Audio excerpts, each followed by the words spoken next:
5 young boys create a rescue trampoline. The first to run a marathon in under 2 hours. We have seen what we thought was unseeable. A relay of dogs will lead blind runner Tom Panic across the finish line. Nicolas Mahut lost in the French Open, but then his 7-year-old son ran onto the cart to give his dad a big hug. Her and her sister have been heroes for many little girls out there. I want to thank my amazing mom. She's my hero. I love you. Exactly what I was thinking. When you are free to be you, it is the best feeling in the world. He's the Sully Sullenberger of pizza. My family is making a grant to eliminate their student loans. We know deep down what's right and what's needed. I'm going to fight this. Who says I can't? Nobody! Here it comes. Never been done in competition. The category is love, y'all. Love! Use your heart, your courage and vision to fix, to heal, to empathize, to connect. Because living life for something bigger than yourself is a hero's journey.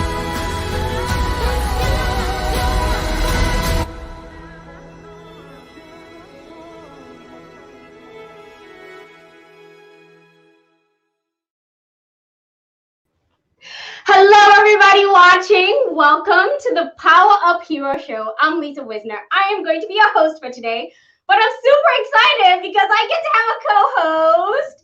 Hey, Megan. How's it going? It's going so good. I'm so glad to be back after our break. I've been ready and getting myself thinking about what my powers are, what my purpose is, and my passion as a Power Up Hero. And I cannot wait to hear what our guest today has to say about their journey as a Power Up Hero. Yes, I'm so glad you teed it up with such excitement. I know when we took a break, went on a few vacation trips. I mean, it's been super fun, actually, just trying to enjoy a little bit of the time we've had post. I guess you could say COVID is going away. So we're kind of like going back into re-socialization with the world. I've been enjoying it, I think, Megan, you're one of those people that need the human touch, right? 100%. I guess I kind of always knew this about myself, but COVID made me realize how much I really do love people and love being around them. I'm like, can we just sit here together and say nothing? Like, we don't even have to say anything. Let's just be in each other's presence. Let's just co-work together, right? Let's just be in each other's space. And I think you and I are probably going to schedule some co-working because we have an amazing opportunity to work together. So I'm so excited about that. But for those of y'all who just joined in, we're here to talk about heroes. And the role of our show today is really about you understanding that you're living a powered up life right now. You're already a hero. But let's face it, living your best life, juggling a busy workload can be close to impossible. And sometimes we like to say, you need to pull some superpowers from who knows where. And so I have Megan on the show today, but I also want to just bring you into the show because I always feel like when we have people watching and they're chiming in the chat and they're putting in the comments what a hero means to them, how they're being heroic today or tomorrow or whenever you're going to be a hero, we want you to be part of this show. So please make sure in the comments, in the chat, wherever you're watching, chime in, ask questions to our guests because we want you to be the part of the show as Megan is also part of the show here with us as we're hosting our guests today. So Megan, I wanted to talk a little bit about how heroes aren't created like while we're sleeping, right? I think sometimes we think about heroes and we imagine, wow, I can't believe that person did that. And it's like, yeah, they're probably a hero because of hard times, right? Something was awoken inside of them that made them become who they are, and we're seeing them as heroes. Do you agree? I 100% agree. I really like how you said that they're not born overnight because I think we suffer a lot from this comparison issue in life and we go to bed and we're like, tomorrow I'm going to get up and work out and I'm going to eat better and I'm going to be like that girl or that guy. And then tomorrow comes and you're like, oh, why am I still me? But it's the adversity, right? It's that adversity, the perseverance, it's the journey that makes you who your ideal self is going to be. So I really love how you said that. Yes. And so I guess the message for today is embrace the hard, embrace the suck, as some SEALs like to say sometimes in those books, or we're learning about Navy SEALs and Marines. Really embrace the hard times, because that is where your heroic self is revealed. Now, we all have heroes within us, but you have to embrace the hard times, because that's where you spur that action and become the hero. You wake up and you start to see that you can overcome, and you start to become resilient in the face of adversity. So today, the message is for you to be the hero of your own story. But guess what? You have to have a story that requires a hero. So embrace the hard times. Those are your heroic journeys, and those are the opportunities for you to be revealed as the true person you are, as your best version. So Megan, our world needs heroes today more than ever before. So today we're going to be celebrating an amazing member of our community, a celebrated leader, not only by us today, but our entire community has celebrated this person. And for those of you who are fans of the PowerUp Hero Show, this show is all about sharing stories about nominated PowerUp heroes. So today we're going to be sharing the mission that Ashley Arevalo is on, and we're going to talk a little bit about the life that Ashley has built as being a hero in our community.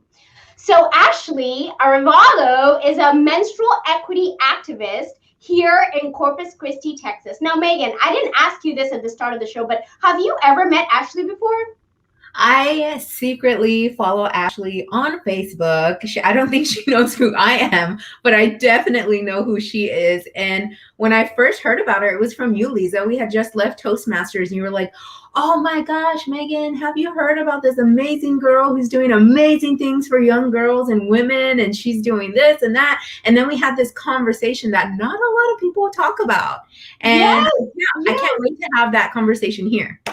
You just reminded me of why she came up, right? So I think it was like right in between of one of my speeches, I had a little bit of like a, oh my gosh, some freak out, some menstrual freak out, I can say that, right? And she came to me, right? Literally in my mind, I remember thinking, this is Ashley's work, right? And so Ashley Arevalo, like I said, is a menstrual equity activist right here in Corpus Christi. She got her start in menstrual equity when she started a GoFundMe in November of 2016, and she raised money to donate products to shelters in our community. And since then, she has started her own Period, the menstrual movement chapter here in Corpus Christi, Texas, and donated over 70,000 products to the coastal bend. One of her greatest achievements is being a servant to my university, Texas A&M University, Corpus Christi. Shock us up.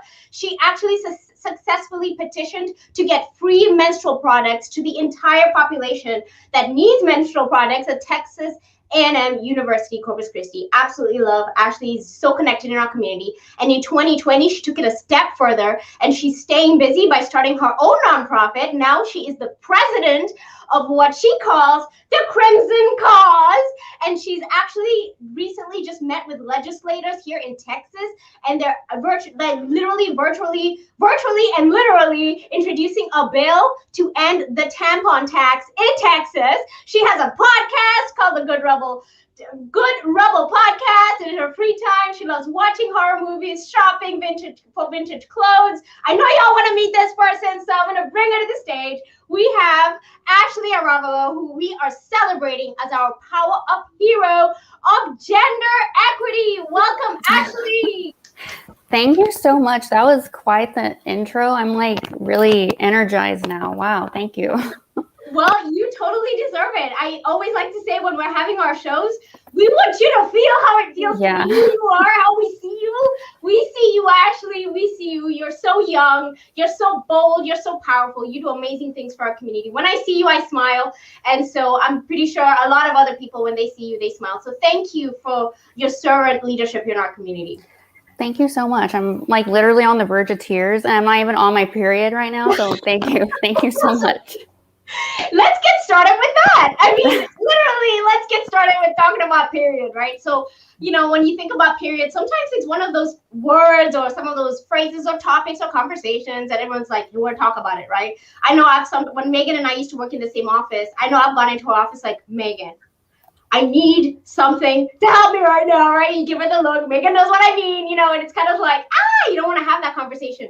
Let's talk about it. Why do we have a hard time talking about the period? Why do we have a hard time talking about, you know, menstrual activity? What's up with that? What do you think, Ashley? I think it just goes way back to like the dark ages where they believed periods were, I don't know, something that women went through and they were like probably changed into a whole different person. And then now it's like a stigma because I guess people who don't have periods, mostly men, they feel uncomfortable because they don't know much about it. So, and then as women or people who have periods, we're just taught to feel ashamed because it's something that's dirty, or we're only supposed to talk about it with our family, or not even just keep it inside ourselves. And I think it's just that lack of education too. I think we have came a long way, honestly, but there's a lot of work to be done. I think children need to be talking about periods, and it just has to start at that really young level so we can all be just not ashamed of it because it's natural. It creates humans, literally. So it's just a natural process. It is. And so I like how you said, I like how you even pivoted and said children, right? So right from the very beginning, we're probably conditioned to feel uncomfortable about talking about it. I don't remember in my school ever there being a session where everybody was told, okay, at a certain time, the girls are going to need to go to the bathroom. They need to go to the bathroom, you know, do whatever they need to do. And they have purses on now. You know? So I guess, you know, part of my excitement with interviewing you is you're all about gender equity. So we're celebrating you as the PowerUp hero of gender equity, and specifically as it relates to menstrual equity. So tell us a little bit about that. What does this mean to you? What does gender equity mean to you? So gender equity, it basically means a fairness among the genders. And I guess we can relate it to what I do. Is not everyone has a period. So people who do have periods, they have to go without a lot of the time. They have to miss school or work because they don't have access to these products because they're not in the restrooms. So what I try to do with my work is to help even the playing field by advocating for menstrual products in restrooms and to eliminate things like the tampon tax, because people who have periods, you have to pay extra on these items that are absolutely essential. So it's not fair. It needs to be even. We need these resources. We can't live without them. Right. It's not a matter of, you know, it would be a nice to have, you know, it's not a luxury. It's not a luxury at all. Right. And so we're going right into this gender equity movement. And so I know you started the gender equity movement when you did that GoFundMe in 2016. And since then, I see you everywhere. Every single event that's going on, there's a table set up where you're collecting donation for menstrual products. And I have a picture to share with you. And so this is kind of like your team of people. You're ending period poverty. I like how you do that. How did you mobilize? How did you even think of starting a GoFundMe? Like, what happened? What spurred you into action? Yeah, so during that time period, I was just watching a lot of like YouTube makeup tutorials. I think everyone was just trying to learn how to do makeup. So that was me. And just the ad came up from Kotex about how they do like product drives. And I was like, that's a really like interesting idea. And it's something I never thought about. Like, I honestly never thought about what people who are experiencing homelessness do when they don't have menstrual products. You know, it must be so awful. So I thought, you know, this is something I can do on my own. I have some free time. I love social media. So I thought, let me just start a GoFundMe. I'll post it on Facebook. I'll do a little video. And I ended up raising $1,200 in like 12 days or something. It got like 50 shares. It had like thousands of views. And I did it all through social media. And that's why I love social media, because it's so powerful. It's free marketing. And I think a lot of people probably think that social media is like bad, but it's all in how you use it. And I ended up using it for good. So that's really what I did. It was all through Facebook. So. Wow. Well, I have a surprise for you. I saw an interview that was done of you talking about how you got started. And I think it would be kind of good to paint a good picture of where you started and how you've been going. So if you don't mind, before I actually play the video, I want to celebrate the people who created the video. But I found the video, but I couldn't find any information on who made this video. So could you tell us how, whoever you met, who is this person who made this awesome video about you? Yeah, so these videos are, I guess, of a series called Observe, and it was started by Eric Alanis and Miguel Diaz. And they highlighted a lot of really great people throughout Corpus Christi. They did one on Ceci Trevino from Chica's Rock, and I was just so honored to be a part of it as well. So yeah, it was a pretty good video. Awesome. And with that, let's watch the video. We'll be right back.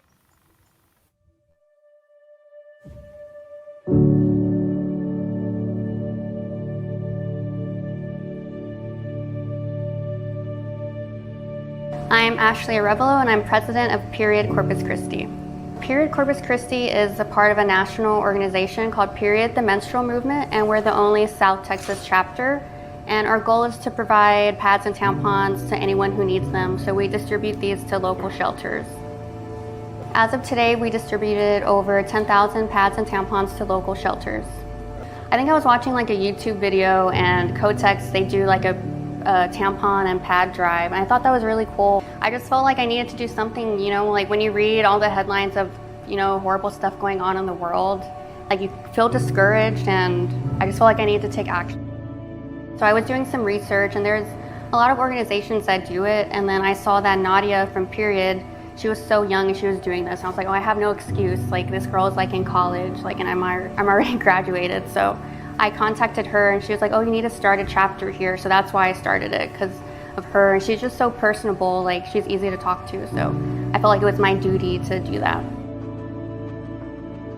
Like, everyone that I've talked to about it, they're always like, oh, that's such a good idea, I've never even thought about that, because most women don't, or like most men don't. And I feel like a lot of people are supportive of it because they know, like if they're a guy, like they have a girlfriend or they grew up with sisters, so it's like easy to like empathize with, especially with women too, like we all know what it's like. So we're at a Period Corpus Christi packaging party. We try to do these at least once a month, and we get all these donations from our different boxes that we have throughout Corpus Christi and from the fundraising that we do, and Period sends us all these pads and tampons, and we just have to pay for shipping, so that's all we do. And like it works, so like if you're in a shelter, you can just take one, and then this will last you your whole period too, so you don't have to keep going back and, you know, trying to buy stuff or trying to like get more stuff. So these are distributed to the Mother Teresa shelter, the Purple Door, which was the women's shelter, and I actually donated some to Brownsville for people that are coming in through the border, so they can have some too, because I feel like if there's like current events that are happening, like we also donated some to people who were affected by Hurricane Harvey, so I try and help out in that way. Like if there's something that's going on, I want to help.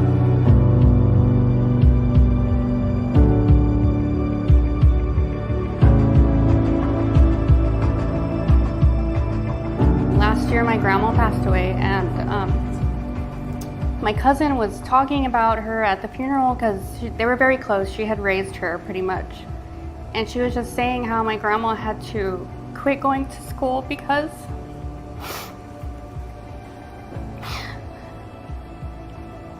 she couldn't afford these products. So, and I didn't even know that about my grandma. Like I didn't know that she had to drop out of school because she couldn't afford these items. So, and I'm sure that was the case for a lot of young women back then, and even to this day. So yeah, that's the reason why I do it.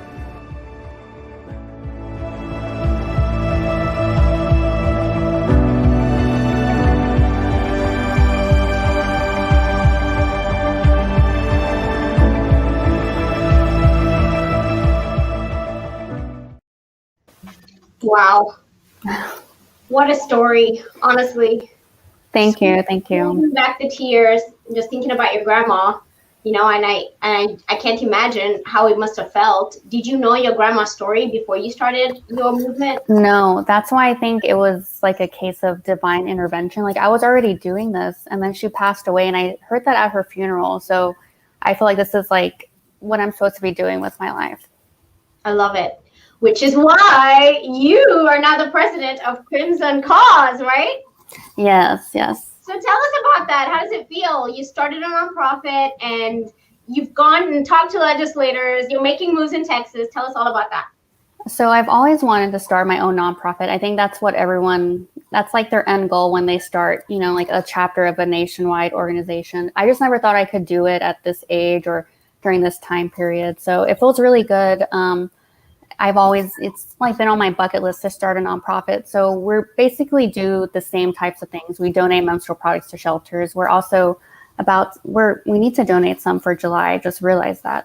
We try to do it every month, and we're going to slowly start fundraising, and it feels really good. And then going to the Capitol to testify for the tampon tax, that was another major win. Unfortunately, the bill did die, but I think we made it really far that last time it didn't even get a hearing. So I think we're slowly making the steps to hopefully get rid of the tampon tax in Texas. Wow. Have you ever heard of the tampon tax, Megan? No, I hadn't heard about it. This is something that you just really don't even think about. And I'm so glad that Ashley is bringing light to this topic, because I think as females, it's a part of our life, and we go on and we do what we got to do, right? Like we always do. We do what we got to do. We get it done, and it's over until next time. And so I'm so glad that she's kind of making us think about it in a different light. And to all the moms and dads and sons and everybody out there, like I really like how this crowd right now is just telling people to educate their children, because I think when we're in our own safe circles with our friends and our families and it comes up, people are like, oh, why are you bringing that up? And nobody wants to hear about that, and keep it to yourself. Like, I can even hear my dad already. Like, I don't need to know. I know. Megan, I live here with all boys. I'm the only girl. The dog is a boy. Yeah. Who wants to talk about what mommy needs, right? And so I have to Amazon my products, because that's the fastest way to get it, right? Aside from every time. So I think we have the luxury of having access, but I love how you definitely take it a step further, and you're supportive in our community of helping anybody to have access. We know that there's a difference between equity and equality, right? So I just kind of want to do just a little bit of education there, where it just means that in some sense, we do want gender equality, but when we talk about gender equity, not everybody experiences a menstrual period, right? So it's important to make sure that we have equitable access to resources in our community. And I'm all about education, so I actually have another video that actually explains it even further. And I don't know if you all know who the Robert Wood Johnson Foundation are, but they're super focused in creating health equity, which is tied to menstrual equity. So I want to share a video from them that talks about the difference between equality and equity, because I want us to lean into that, why equity is more important than equality. These days, we hear a lot of people using the word equity, but what does it really mean? It's not quite the same as equality, which means everybody gets treated the same. Equity is about fairness. It means that everybody gets what they need based on their own situation, because we're not all the same. The difference between equality and equity is important. It's part of the reason the United States spends more on healthcare per person than any other advanced nation and has much poorer health. It's important to remember that a person's health depends on many factors, things like their environment, schools, and workplaces, to name a few. We call these social determinants of health, like clean drinking water for children and easy access to fresh food. We can follow the lead of communities like Columbia Gorge in Washington and Oregon, where businesses, doctors, and farmers tackled the local hunger problem with the Veggie RX voucher program. And the New Jersey Partnership for Healthy Kids is bringing down high rates of obesity in underserved communities. We should be inspired by these local efforts and remember that health equity is all about making things better for all of us. When everyone's healthy, everyone benefits. Yay! So the Robert Wood Johnson Foundation, go and learn more about how to be part of the movement towards more equity in our world. So I think what we wanted to do next was just kind of unpack more about you being a hero in our community. This show is all about being a hero. So I'm going to ask you, we're calling you the PowerUp hero of gender equity. So what do you think a hero means to you, Ashley? What is a hero? I think a hero is someone who stands up for what is right. I think one of my favorite characters in pop culture, period, is Wonder Woman. So I just love how, she's courageous, she's brave, and I feel like that's someone who I look up to, even though she is fictional. But I think we can all learn from people who are, kind and good, like genuinely good. So I think it's just someone who stands up for others and tries to do what's right, regardless of what society thinks. Yay, you brought Wonder Woman into this. Oh my gosh. I always say, move over, Superman, Batman, blah, blah, Batman. And then I say Wonder Woman, I say, no, Wonder Woman, you can stay Wonder Woman. We love Wonder Woman. So I love that. I love that a lot. Who's your favorite superhero, if I was to ask? Mine? Yeah. Well, I love all the women, so I love Wonder Woman. I also really love Harley Quinn. As you can see by my hair, I just love her style. But yeah, all the women, that's all who I love. When I read like comic books, it's always the women superheroes. I don't care about the men. I'm sorry. Because they're such a rarity, right? Like the girls are kind of almost a rarity in comparison to the guys. So when you find a good girl, you're like, yes, you. Mm-hmm. Mm-hmm. Yeah. So you know that all superheroes have superpowers. So let's ask you now, as the PowerUp hero of gender equity, what do you think your superpower is?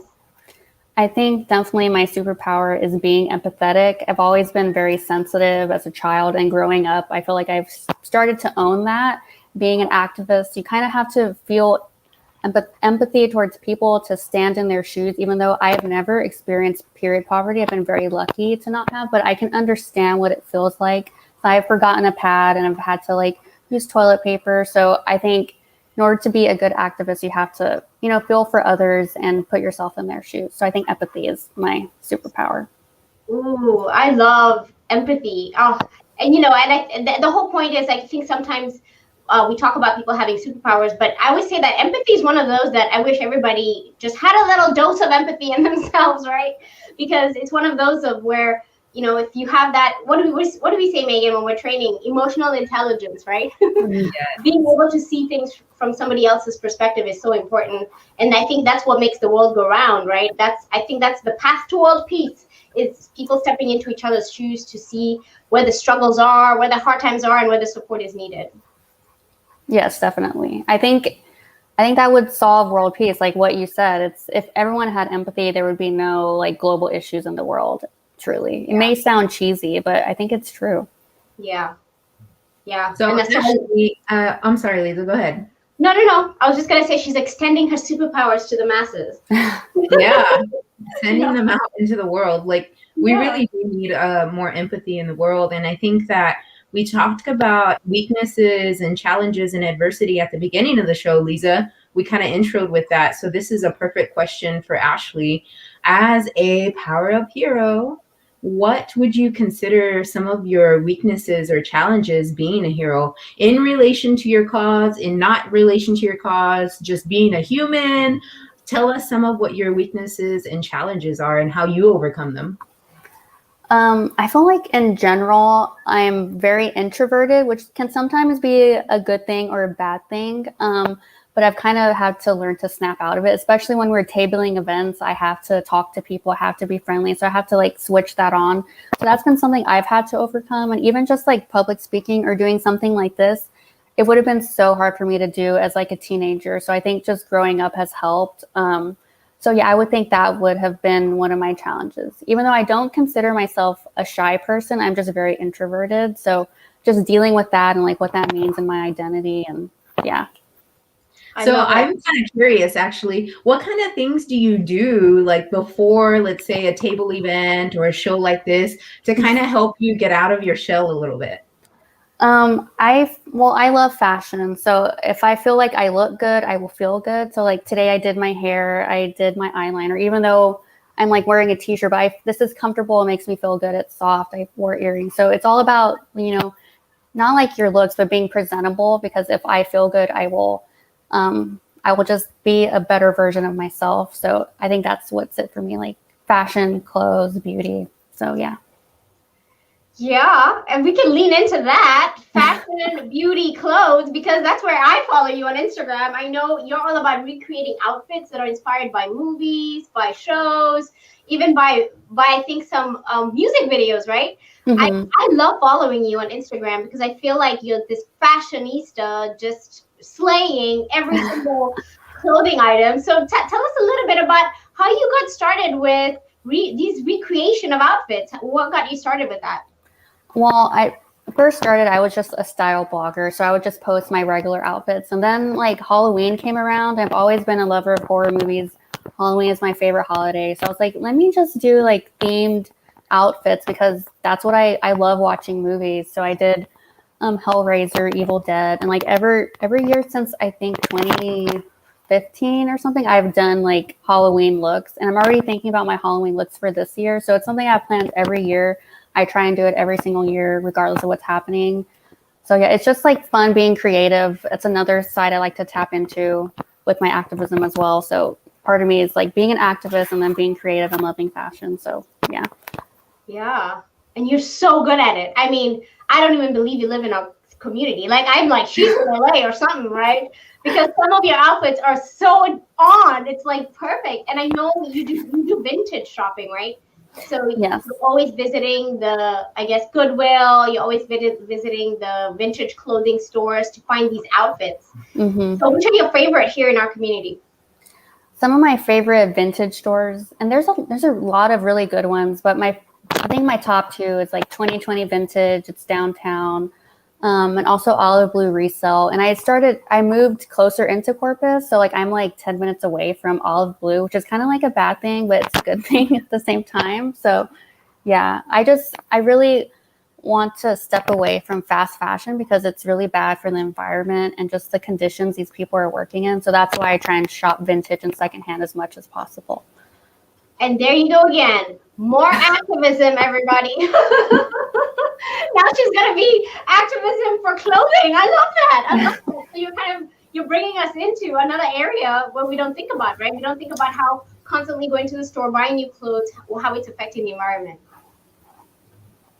That's really important. So if you want to find out more about Ashley and her awesome work of recreating outfits and looks inspired by movies, shows, and music videos, you can visit her on Instagram. And there's her Instagram right there, instagram.com @AshleyAlyssa. Ashley Alyssa on Instagram. So I know one of the other things I uncovered about you is that you started a podcast. Yes, I did. It's a fairly new thing too, so it's exciting. Yeah, tell us about that. What do you do on your podcast? So my podcast is called Good Rebel. I started it in the summer of 2020. And with my podcast, I'm interviewing activists and talking about the issues that they want to raise awareness for. So there's one where I talk to a secondhand fashion blogger, and she's all about sustainable clothing. I've also talked to a person who works at Raisa, so they help with like immigration. So I try and touch on different topics that I necessarily don't know that much about, but I'm also educating myself as well as others. I love it. It sounds like good trouble, Megan. Yeah, I know. Right? It's so awesome. And I really love how you're shining the light on other activists and other causes. Are there any other causes that really interest you? I would say like maybe your second most interested cause. Yeah, definitely secondhand fashion and shopping vintage. And another one, which I started before menstrual equity, is trying to promote like cruelty-free makeup because a lot of animals get tested on it. It's really barbaric. So there's a lot of great cruelty-free makeup that's out there. It's at the drugstore. It's inexpensive. So I try and like that's all I use on my face, and it's just as good as products that test on animals. So Thank you so much for bringing that up. Gosh, we definitely need to connect you more with people who are looking for opportunities where they can put their volunteer or community activism energy, because it seems like you have such a great way of connecting your life with what's needed, right? So the energy is almost flowing through you, right? So you're trying to grab at things, you're going with the flow. So I love that. I love it. So now we're going to have a little bit of fun. We're going to play a game called Fast 5 Finger Favorites. And we like to have fun by asking you just a few questions about what you like to do and what your favorites are. So for those of you who are watching, we see you watching. We can see how many people are watching. It's a bunch. What are your favorites? So as Ashley is sharing, we want you to share your favorites in the chat. But Ashley, we are going to ask you right now, what is your favorite book or something to read? Okay, lately I've been reading comics. I love Star Wars. So I've been reading some of the Star Wars comics because I miss the movies that have came out. So yeah, it's just like a different part of the story that they don't touch on in the movie. So I just like the extra aspect of it. Ooh, comics. That's different. I don't think anybody has ever said that they like to read comics. That's cool. That's really cool. All right, the next one is Fast Five Finger Favorites. What's your favorite movie? Without hesitation, Lord of the Rings. They are my favorite movies. I can't pick just one. They're just all great. My favorite of all time. Yeah. I love Lord of the Rings. Really? I remember, yes. I remember the first time I ever watched it, my dad had rented it, and it was a tape. It was still in the times of tapes. I think we might have gone to Blockbuster. Yes. And he rented it, and I was like, I want to watch this, Dad. And then I ended up sitting there with him, and I was like, fine, I'll watch it. And then I could not stop, and I was like, when's part 2 coming out? Hurry! Yeah. I remember I bought it at Walmart when I was a kid, and it was the tape. And I remember all of my family just watching it. And I was like a little kid, and I just loved it. It's just instantly, favorite. Great. If you haven't watched it, you don't need to watch it. Yeah. Yeah, I was gonna say I don't know if there's anybody except for I think it's rated PG something. Anyway, I think unless they're not allowed to watch it, I think everybody's probably watched Lord of the Rings. I mean, come on. I hope it's one of the best of all time. Yeah, like even if you don't like those type of movies, come on, you gotta watch, right? Yeah. All right. The next question is, what is your favorite song or something to listen to? What do you like to listen to?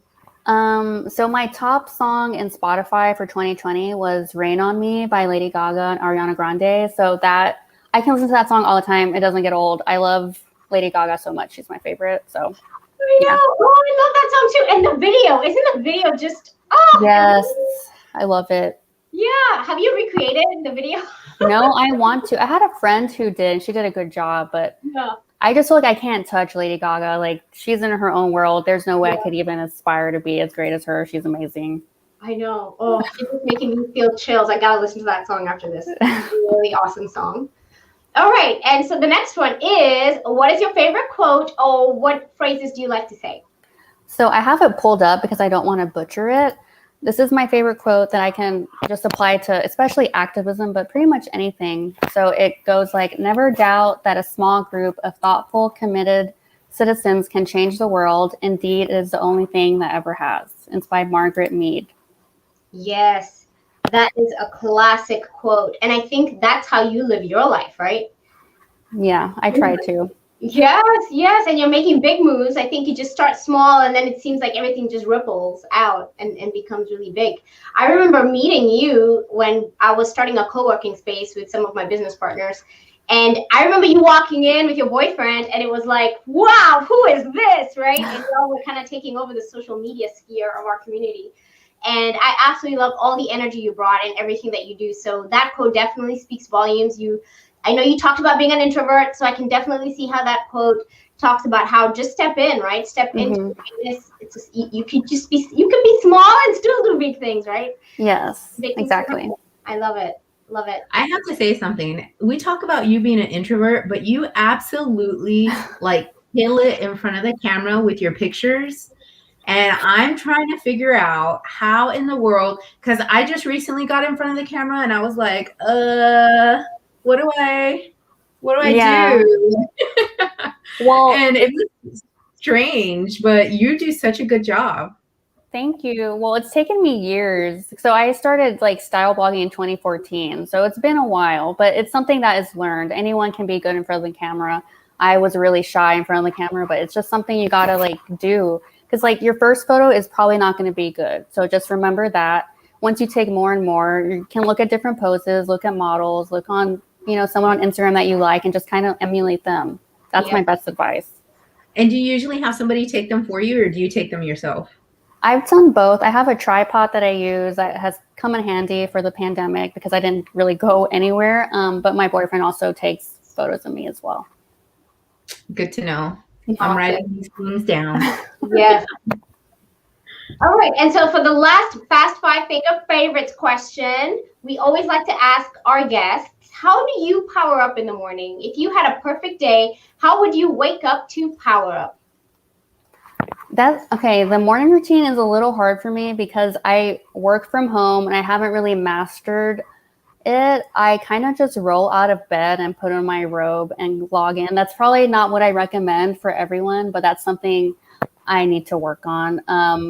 But yeah, I like to shower in the morning. I feel like it resets like my whole like day. So I really like to shower in the morning, get somewhat presentable if I have like a Zoom meeting. But yeah, I don't drink coffee either. I know like coffee is like a big thing for people. So I just try and just wake up naturally. I like to listen to music. So maybe that helps. That's kind of hard for me. Morning routines are not necessarily my thing, honestly. And you know what? Can I just say that a lot of people on a lot of our guests recently have been the same as you. Okay, that makes me feel good, I guess. Yeah. We're all trying to figure it out. Yeah. And can I say something, like as a human, right? So humans, we don't know what goes on internally. Like we're not in there going, yes, our cells need this, and we need to breathe more, whatever. Like our body does what it does, right? It's probably rescuing us from diseases we don't even know about. Like it's healing us internally, whatever. So I feel like maybe this lifestyle of just listening to your body, right? Because you probably wake up in the morning and how your body feels, you react to it, right? That's true. Yeah, and that's probably something I wouldn't have done if I was working a regular job where I had to drive 30 minutes. Like when you're driving 30 minutes, have to wake up super early. You kind of just have to do it. You're not listening to what your body needs. So that's a good thing about remote work. You can kind of just do whatever within reason. So yeah, I like how you added within reason. Yeah, I didn't want to get in trouble or anything. So actually, one of the things we like to talk about here as being PowerUp heroes is we're all about being users of our time wisely, right? So being time smart. So figuring out how to get things done, how to get in, get out, so you can move on with living your best life, right? Doing the things that matter most to you. So do you have any tips or hacks for us on how, as a PowerUp hero, we can live amazing lives? Yes. So one for me that has been really helpful, especially when the pandemic started. I don't want to say I'm addicted to social media, but when something crazy like this happens, I have to admit I was on Twitter doom scrolling till like 1 a.m., 2 a.m. and it wasn't good for me.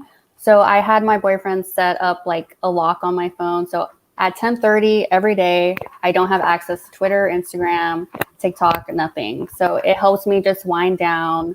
Maybe I can just like watch a movie on my laptop, and that, because social media is great, obviously, but when you take it like as an excess of, especially when there are crazy things going on, it's not good for you. So that has been my saving grace. There has to be a limit to social media, especially at night, or else you can't go to sleep. If you can't sleep, you're not going to wake up rested, and you can't do like your daily tasks. So that is my tip. Yeah. You can't be president of organizations if you're not sleeping, right?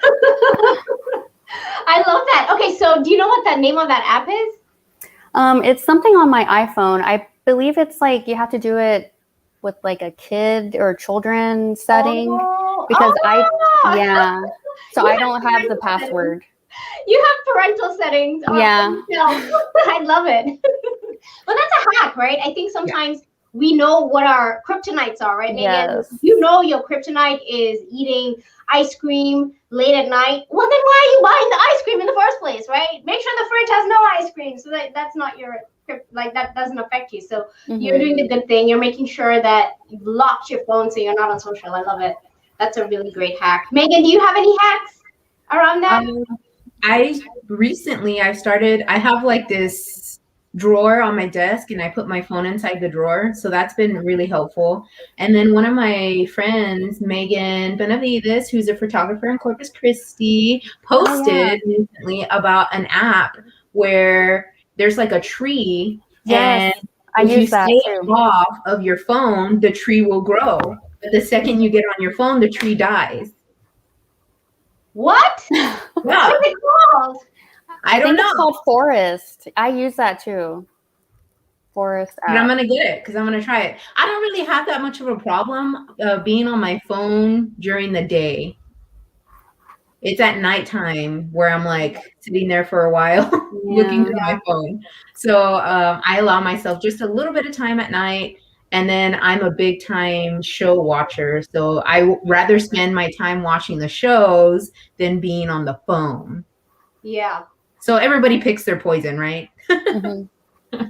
So Ashley, thank you so much. Ashley's like totally running the show. So backstage, Ashley just dropped the link to the app. Boom, Ashley, we're gonna recruit you to be on the show. So there's the link to the app, forestapp.cc, so that you can go and get your forest on, get your gardening on, grow your trees by not being on your phones. So, you know, y'all are talking about it, and I literally have a block of social on my computer. If I get on Facebook, everybody has had a baby or gotten married or gone on an awesome vacation, and an hour later, I'm still looking at pictures and posting and commenting. So I have a block, and I only look at social through this thing called Hootsuite. I don't know if you all know what Hootsuite is, but that's the only place I look at my social, because it doesn't suck you in. So I think we all have these hacks of how we can be productive without being stuck in social. But I love social media, so I'm always on social media. My kryptonite is LinkedIn, so I always have to pull myself out of LinkedIn feeds. LinkedIn feeds are awesome for me, so love it. So we've really asked you a bunch of questions, but I think we want to ask you a future question now.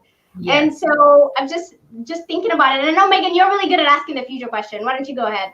Well, I only really like asking this question because it's one of the hardest questions for me. And it's usually one that comes up in interviews like all the time. And I'm like, oh my gosh, you know, who knows what they're going to be doing forever from now. And because I like to leave it open, right? I will take whatever the world wants to give me. So I have no plans. But imagine yourself 5 to 10 years from now. What do you see for Ashley? That's a really hard question for me as well, because I feel like my life path, I never would have thought I would have started a nonprofit. I never thought I would be an activist. So I think just finding things that I enjoy, like I want to just be happy doing something I enjoy. I feel like that's like the main thing, because it's really hard to say like, oh, I want to be working somewhere and I really want to be doing this, because you really don't know. So I at least just want to be somewhere doing something I love, being happy. I do want to obviously still be an activist. So something with that, I think. That's really vague, but I feel like that's the only answer I can come up with. I don't blame you. I'm the same way. I think that when we make plans, I think sometimes we kind of set ourselves up for like disappointment, because the world has other plans for you, and sometimes they're greater. Like God has greater things than you even imagined. So I'm like, I'm waiting for the greater, and I'm not even gonna like set my low level plans, because knowing me, they'll be so low level and there's something even better. And I think that you hit the nail on the head when you said that you never even saw yourself as being this activist and this person who has their own nonprofit. And here it is, it's happening, and it's greater than what you ever even would have thought of. So I can appreciate that 100%. And we definitely admire everything that you're doing. Thank you all so much. Yeah, you're so welcome. Well, continue what you're doing. I really love seeing you in the news, and I love seeing all the amazing work you're doing. I love that you've already made it to bills, right? You're working on bills for Texas, right? So, and I'll tell you what, the track record is the bill never passes the first time, second time, third time, sometimes 7 times. So it may take you that long, but you're on your way. You're definitely going to make strides. And I know we have such great representatives here in our community in terms of legislative work. So, and I know you're connected with them. So you're gonna do amazing work. And even though you said you don't have a plan for yourself, I know you do. You're very sensitive in terms of just not putting it out there for us. So I'm just super excited to see what's coming next with Crimson Cause, with all the work that you're doing with your Good Rebel podcast. Can't wait to hear more about that. And so if people want to get in touch with you, how can they do that? Well, as far as the nonprofit work, just check out Crimson Cause on Instagram. You can message me, and that's where I post updates with the stuff that we're doing. So perfect. And then I know we had dropped your personal Instagram earlier. So if you want to go and just have a personal connection with Ashley through her awesome fashion that she does on Instagram, you can see her Instagram feed right there. Ashley, thank you so much for being our PowerUp hero. We really enjoyed talking to you. Thank you so much. It was an honor. I really appreciate it. Thank you, Lisa and Megan. You're most welcome. And we'll see you next time. I feel like you totally need to come back. So we'll see you next time. Of course. Thank you. Yes. Bye. Bye. Well, Megan, I love how the show started. Actually, it was like so educational. It was like we hit it hard from the beginning with education, education, education. It was good. Yeah, and I really liked that video you played about the difference between equity and equality. You always think you kind of know, but then when you have that visual and that storytelling aspect, it really like brings it home, and now you really know the difference. So that video was awesome. Yeah. And then I was thinking like, Ashley, we need to get invited to a packing party, please. Yes. You know what? It just seemed like so much fun. I know, obviously, when all we're doing is putting things in bags, right? But it just seems like the coolest place with the coolest people there. I always say, if there's a room of people doing activist work, those could be your friends, right? How do you know how successful you're going to be? Who you surround yourself with. So yes, Ashley, we want to be invited to these parties. We want to come and help you pack. So we'll definitely need to stay in touch and start to connect more people with what work Ashley's doing. And can I say something? She talked about interviewing Raices who work close to the border with immigrants who are coming in, and she's beyond our coastal bend community. She's like going into where the needs are, and I think that's really what a hero does. A hero has strength for who needs it, right? Like I'm good. Who needs my strength? I'm gonna give it to you wherever you are. I'm gonna show up. So she's definitely. What I think is really cool is, now that I'm thinking about it, when all of that was happening in the valley and near the border, and there was people being held, I wanted to do something so bad, but I couldn't think of like, what can I do? What could I do? But now I know somebody who will be like, I'll do it with you, Megan, or I know what we should do. And I can just like partner, and we can like do things as a group. Because I think my biggest thing was like, well, what do I do? And so somebody who's already an activist and kind of has like a feel of the ropes will exactly know what to do. So we all need to partner more with Ashley. Yes. And with a quote of never doubt, like a small group of people can make a difference. That's definitely, I think, when you say the power of one, accountability for just making sure the work is getting done. So we're definitely keeping Ashley close and pulling her into all the awesome things that we want to do here on the show. So Megan, thank you so much for being on the show, and I will see you soon. I know you and I work together now, so it's kind of crazy. I feel like I'm in heaven, actually. So I get to see you pretty much every day. So good times. Yes, good times. We see each other online in the net. Yeah. So it's great to see you, Megan. We'll see you next time. It's great to see you, and it's great to be with everybody, the PowerUp family, and we will see you next time. Yep, we'll see you next time. And there you have it, everybody. If you want to find out more about the PowerUp hero that we just interviewed, you can go to our podcast page, which is poweruphero.org. Again, the website is poweruphero.org. If you know a role model in our community who deserves to be featured here on the show, you can also visit our website and nominate them. Again, it's www.poweruphero.org. Or are you the hero that we need to interview? Be bold, be strong, nominate yourself. We know that the world wants to hear about how remarkable you are. So go ahead and share with us your story about how you're having a positive attitude towards life, and how your community is really being supported, and how the hero within has really come out, and you want us to share that with the world. Again, that website is www.poweruphero.org. Wherever you are watching, wherever you're listening, be sure to subscribe. We're on YouTube, Facebook, Periscope, LinkedIn, Spotify, Apple Podcasts, iHeartRadio, SoundCloud. We're on this really awesome new platform called Verbal, and actually just got recognized as an ambassador of Verbal. So go ahead and get on there. And then I also want to thank Amazon Music for recently featuring the Power Up Hero podcast on Amazon Music. So you can ask your Alexa or your listening devices to play the Power Up Hero show. So anywhere and everywhere that you're tuned in, please be sure to subscribe, and we'll be there for you. We hope that you are educated, inspired, and encouraged to be a Power Up hero, not only for the community that you serve, for the teams that you're blessed to serve with. I get to serve with Megan. Oh my gosh, my life is complete. For your family, for your friends, for your own career, and most importantly, for yourself, because our world needs heroes today more than ever before. I hope you make today a powered up day. We'll see you next time. Bye.